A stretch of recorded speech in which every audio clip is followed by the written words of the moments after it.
ሰላም ሰላም ዛሬ አንድ ሁለት ነገር ለመናገር ብዬ ነው የመጣሁት እና ከዚህ በፊት አንድ ቪዲዮ ሰርቼ ነበር ከሁለት ቀን በፊት ማለት ነው።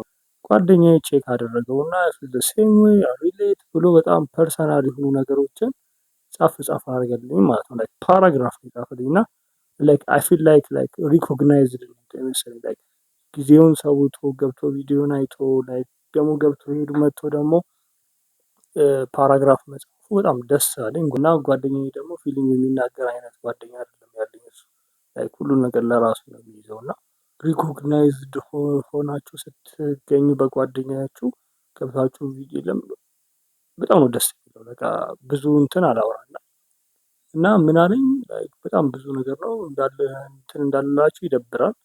ለዛ ምን አልኩኝ ለምን እስቲ እናንተ ለምን አልነግራችሁም? ለምን እናንተ ገብታችሁ ቼክ አድርጋችሁ ኦኬ እኔም ይሰማኛል። ለዛ እናንተ ገብታችሁ ቼክ ብታደርጉት አሪፍ ነው ብዬ አስባለሁ። ገባችሁ አይደለ?